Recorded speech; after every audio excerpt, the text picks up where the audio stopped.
नमस्कार दोस्तों, panther academy channel पर आपका बहुत बहुत स्वागत है। दोस्तों कैसे हैं आप लोग? उम्मीद करते हैं कि आप लोग स्वस्थ होंगे, मस्त होंगे। आप लोगों की तैयारी नियमित रूप से चल रही होगी। तो दोस्तों जैसा कि आप लोग जानते हैं कि आज हम लोग ग्राम्य समाज एवं विकास का प्रैक्टिस सेट करने वाले हैं। इस प्रैक्टिस सेट में 25 क्वेश्चन हैं जो कि कठिन एवं आसान मिक्स हैं। तो इस प्रकार आप लोगों का लगभग 25 में से 22-23 क्वेश्चन अगर सही हो तो आपकी तैयारी अच्छी मानी जाएगी। तो आइए शुरू करते हैं।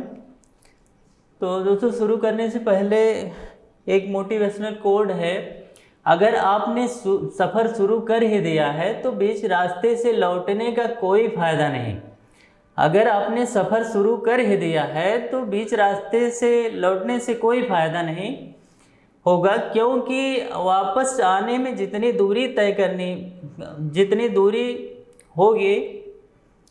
तय होगी क्या पता मंजिल उससे भी पास हो। तो दोस्तों हम लोगों को वापस आने की कोई ज़रूरत नहीं है। मान लीजिए जो भी विद्यार्थी 2-3 साल से तैयारी कर रहा है तो अब मंजिल बहुत पास में ही है। 19 जून को हमारा मंजिल है। तो ऐसा मेहनत करना है कि अब की बार जो है 19 जून में को हमको एक नौकरी मिल जाए। तो आइए प्रैक्टिस सेट शुरू करते हैं। तो दोस्तों पहला क्वेश्चन है, भारत में संयुक्त परिवारों की सर्वाधिक संख्या मिलती है। भारत में संयुक्त परिवारों की सर्वाधिक संख्या मिलती है। तो दोस्तों आप लोग अपने कॉपी पे अपना उत्तर लिखते रहिएगा, बाद में कमेंट के माध्यम से बताइएगा कि आपका कितना सही हुआ। तो इस प्रश्न का विकल्प है ग्रामीण समुदाय में, बी नगरीय समुदाय में, सी उपनगरीय क्षेत्र में, डी मलिन बस्तियों में। तो आपका सही उत्तर जो होगा ये ग्रामीण समुदाय में। ग्रामीण समुदाय में संयुक्त परिवारों की सर्वाधिक संख्या पाई जाती है। अब आप लोग सोच रहे होंगे कि संयुक्त परिवार क्या होता है। तो संयुक्त परिवार ऐसे परिवार को कहते हैं जिसमें 3 या 3 से अधिक पीढ़ी के लोग एक साथ रहते हों, जिनकी साझा रसोई हो, साझी संपत्ति हो, साझा मूल्य हो। ऐसे परिवार को हम संयुक्त परिवार कहते हैं। तो संयुक्त परिवार जैसे मान लीजिए आप हुए, आपके पिताजी हुए, आपके बाबा हो, कम से कम 3 पीढ़ी के लोग एक परिवार में एक साथ रहें तो ऐसे परिवार को संयुक्त परिवार कहा जाता है। तो ऐसी बस्तियां ज़्यादातर ग्रामीण समुदाय में मिलती हैं। अगला क्वेश्चन है हमारा, विश्व बैंक द्वारा किस आधार पर गरीबी का अनुमान लगाया जाता है। अगला क्वेश्चन, विश्व बैंक द्वारा किस आधार पर गरीबी का अनुमान लगाया जाता है। इसका सही उत्तर हमारा होगा क्रय शक्ति समता के आधार पर। विश्व बैंक द्वारा गरीबी का अनुमान क्रय शक्ति समता के आधार पर लगाया जाता है। आइए देखते हैं अगला क्वेश्चन हमारा है, उच्च जाति की महिलाओं का निम्न जाति के पुरुषों के साथ होने वाला विवाह किस प्रकार का विवाह कहलाता है। उच्च जाति की महिलाओं का निम्न जाति के पुरुषों के साथ होने वाला विवाह कहलाता है। तो ऐसा विवाह प्रतिलोम विवाह कहलाता है। अब यही अगर दे दे उच्च जाति का पुरुष और निम्न जाति की महिला के साथ विवाह, तो उस विवाह को हम अनुलोम विवाह कहते हैं। उच्च जाति का पुरुष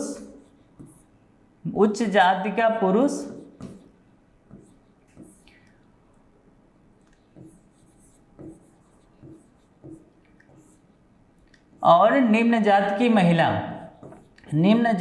महिला अगर हो तो ऐसे विवाह को हम अनुलोम विवाह कहते हैं। और अगर उच्च जाति की महिला हो और निम्न जाति का पुरुष हो, ऐसे विवाह को हम प्रतिलोम विवाह कहते हैं। देखते हैं अगला क्वेश्चन दोस्तों हमारा है, एक कथन है, भारत गांव में बसता है और गांव के विकास के बिना देश का विकास नहीं हो सकता है। यह कथन किसका है। तो विकल्प ए हमारा मोतीलाल नेहरू है, विकल्प बी जवाहरलाल नेहरू, विकल्प सी महात्मा गांधी, विकल्प डी राजेंद्र प्रसाद। तो आपका सही आंसर होगा महात्मा गांधी का कथन है। महात्मा गांधी का कथन है कि भारत गांव में बसता है और गांव के विकास के बिना देश का विकास नहीं हो सकता है। इसका उत्तर होगा महात्मा गांधी।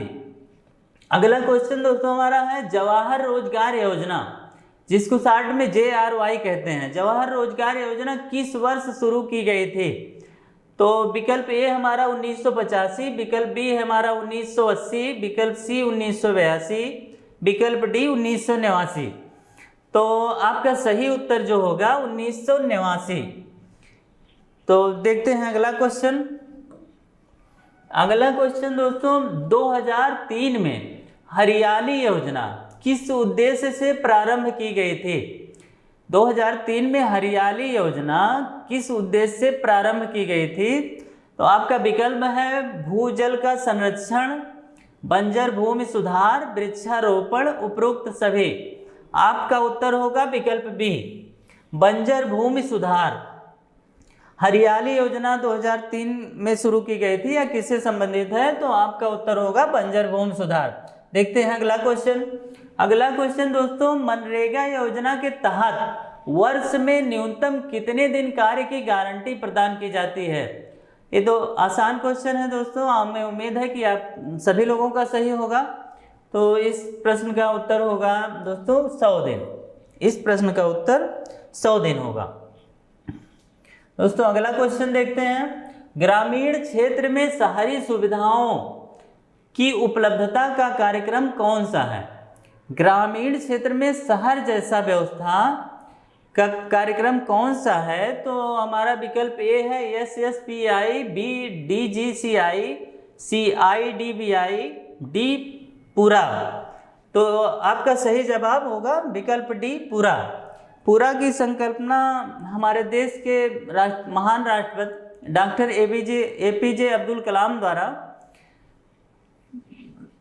लाया गया था 2003 में। पूरा की संकल्पना हमारे देश के महान राष्ट्रपति डॉक्टर APJ अब्दुल कलाम द्वारा 2003 में लाया गया था, जिसमें ये सोच थी कि जो है शहरों जैसी व्यवस्था ग्रामीण समाज में भी होनी चाहिए। दोस्तों अगला क्वेश्चन, जुलाई 2021 में भारत के किस राज्य में देश का पहला अनाज ATM स्थापित किया गया? जुलाई 2021 में भारत के किस राज्य में पहला अनाज ATM स्थापित किया गया? तो विकल्प ए हमारा आंध्र प्रदेश, विकल्प बी है हरियाणा, विकल्प सी मध्य प्रदेश, विकल्प डी राजस्थान। आपका सही जवाब होगा हरियाणा। देखते हैं अगला क्वेश्चन। अगला क्वेश्चन दोस्तों प्रधानमंत्री किसान सम्मान निधि योजना। प्रधानमंत्री किसान सम्मान निधि योजना की औपचारिक शुरुआत 24 फरवरी 2019 को प्रधानमंत्री नरेंद्र मोदी द्वारा किस स्थान से किया गया? तो दोस्तों ये इस क्वेश्चन में ये डेट भी पूछ सकता है। 24 फरवरी 2019 को किसान सम्मान निधि योजना का औपचारिक शुरुआत हुआ था, जिसमें 2000 रुपये प्रत्येक तिमाही, साल में 6,000 रुपये दिए जाते हैं किसान को। और पहले कुछ किसानों के थे, लेकिन वर्तमान में सभी किसानों को दिए जाते हैं 6,000 रुपये वार्षिकी, 2000 रुपये तिमाही। तो दोस्तों इस क्वेश्चन का सही जवाब होगा हमारा गोरखपुर। गोरखपुर से इस योजना का औपचारिक शुरुआत हुआ था। अगला क्वेश्चन दोस्तों, सांसद आदर्श ग्राम योजना कब प्रारंभ हुई? सांसद आदर्श ग्राम योजना कब प्रारंभ हुई? तो विकल्प ए हमारा 11 अक्टूबर 2015, विकल्प बी है 11 अक्टूबर 2016, विकल्प सी है 16 अक्टूबर 2014, विकल्प डी है 11 अक्टूबर 2016। तो दोस्तों इस प्रश्न का सही जवाब हमारा विकल्प बी होगा 11 अक्टूबर। 11 अक्टूबर को लोकनायक के नाम से भी जाना जाता है। लोकनायक जयप्रकाश नारायण, लोकनायक जयप्रकाश नारायण के जन्मदिन पर, जयप्रकाश नारायण के जन्मदिन पर प्रारंभ किया गया था। सांसद आदर्श ग्राम योजना का प्रारंभ 11 अक्टूबर 2014 से शुरू हुआ, जो कि जयप्रकाश नारायण का जन्मदिवस है। दोस्तों अगला क्वेश्चन देखते हैं। अगला क्वेश्चन दोस्तों, निम्न में से कौन सी योजना रविंद्रनाथ टैगोर द्वारा प्रारंभ की गई? तो विकल्प ए है हमारा श्री निकेतन योजना, विकल्प बी है हमारा सेवाग्राम योजना, विकल्प सी है हमारा सामुदायिक विकास योजना, विकल्प डी है हमारा राष्ट्रीय प्रदर्शन योजना। तो इस प्रश्न का सही उत्तर हमारा होगा श्री निकेतन योजना। श्री निकेतन योजना की प्रारंभ रविन्द्रनाथ टैगोर द्वारा किया गया। दोस्तों ये विकल्प बी हमारा काम का है, इसकी शुरुआत महात्मा गांधी द्वारा किया गया। महात्मा गांधी। विकल्प बी हमारा सेवाग्राम योजना, जिसका प्रारंभ महात्मा गांधी द्वारा किया गया था। देखते हैं दोस्तों अगला क्वेश्चन। अगला क्वेश्चन हमारा है राष्ट्रीय ई गवर्नेंस परियोजना कब प्रारंभ की गई? तो विकल्प ए हमारा 2004, विकल्प बी हमारा 2008, विकल्प सी है 2006, विकल्प डी है 2009। तो हमारा सही उत्तर होगा 2006। राष्ट्रीय ई गवर्नेंस परियोजना का मतलब है दोस्तों कि सरकार द्वारा सभी योजनाएं इलेक्ट्रॉनिक के माध्यम से नागरिकों को प्रदान की जाएं।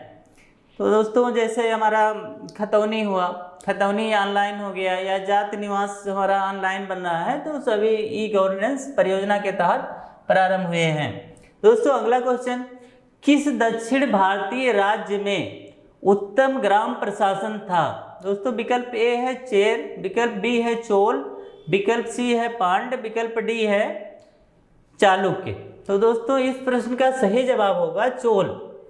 चोल ने, जो वर्तमान में हमारा स्वायत्त ग्राम पंचायत है, उसी तरह से प्राचीन काल के चोल ने ही प्रारंभ किया था। ग्राम पंचायतों की स्वायत्तता चोल काल से ही प्रारंभ हो गई थी। चोलों ने ग्राम पंचायत को स्वायत्त बनाया था। तो इस प्रकार देखते हैं दोस्तों अगला क्वेश्चन। अगला क्वेश्चन दोस्तों है 2022-23 के लिए मनरेगा के तहत उत्तर प्रदेश में दैनिक मजदूरी कितने रुपए निर्धारित की गई है? दोस्तों है बहुत आसान क्वेश्चन, लेकिन अगर आप ध्यान नहीं देंगे तो क्वेश्चन गलत हो सकता है। तो इस प्रश्न का हमारा सही जवाब होगा विकल्प ए है 201, विकल्प बी है 205, विकल्प सी है 206, विकल्प डी है 213 रुपया। इस प्रश्न का सही जवाब होगा 213 रुपया। दोस्तों ये ध्यान देना, हमारा इस वर्ष अप्रैल से इस वर्ष 2022-23 में नरेगा में एक दिन की मजदूरी 213 रुपये है।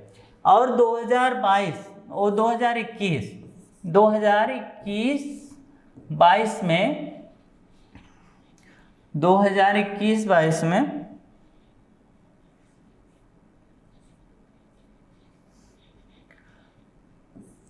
2021-22 में 204 रुपये थे। वर्तमान मतलब 2022-23 अप्रैल से 213 रुपये हो गया है, और 2021-22 में 204 रुपया था। दोस्तों अगला क्वेश्चन है हमारा, भारत में कृषि को वित्त देने वाली शीर्ष संस्था है? तो दोस्तों विकल्प ए है हमारा RBI, विकल्प बी हमारा नाबार्ड, विकल्प सी है सिडबी, विकल्प डी IBI। इस प्रश्न का सही उत्तर हमारा होगा नाबार्ड। नाबार्ड की स्थापना 12 जुलाई 1982 को हुआ था। 12 जुलाई 1982 को हुआ था, और शिवरामन समिति की सिफारिश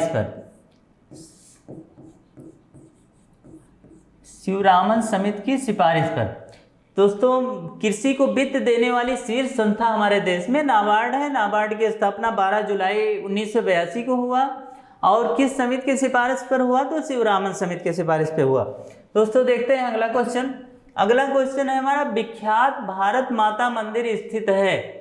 दोस्तों विकल्प ए हमारा सहारनपुर, विकल्प बी हमारा कानपुर, विकल्प सी है चित्रकूट, विकल्प डी है वाराणसी।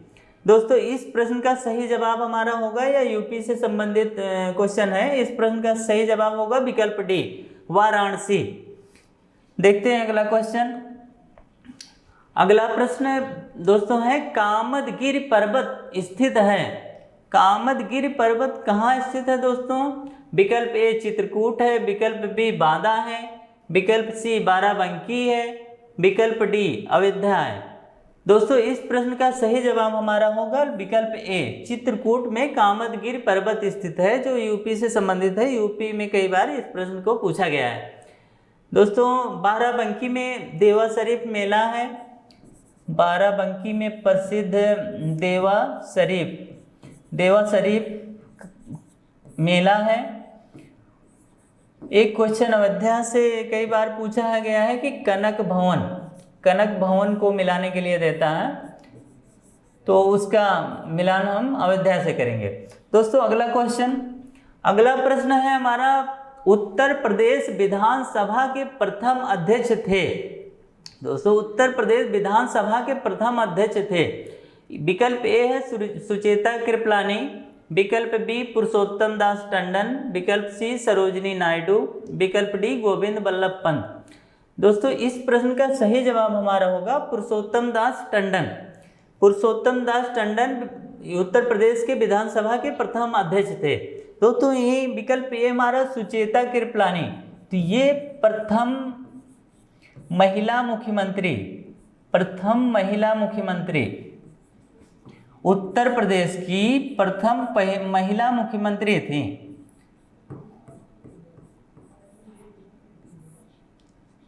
उत्तर प्रदेश की प्रथम महिला मुख्यमंत्री का आपसे पूछा जाए तो आप बताएंगे सुचेता कृपलानी। सी विकल्प हमारा है सरोजिनी नायडू, उत्तर प्रदेश की प्रथम राज्यपाल भी थी, प्रथम महिला राज्यपाल भी थे। सरोजिनी नायडू प्रथम राज्यपाल और प्रथम महिला राज्यपाल दोनों यही थी सरोजिनी नायडू। विकल्प डी हमारा गोविंद बल्लभ पंत है दोस्तों हमारा कि ये उत्तर प्रदेश के पहले मुख्यमंत्री थे। उत्तर प्रदेश के पहले मुख्यमंत्री।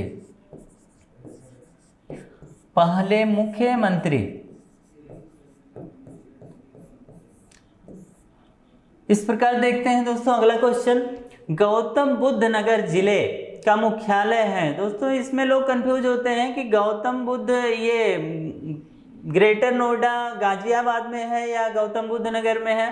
तो ये ग्रेटर नोएडा और नोएडा दोनों गौतम बुद्ध नगर में है।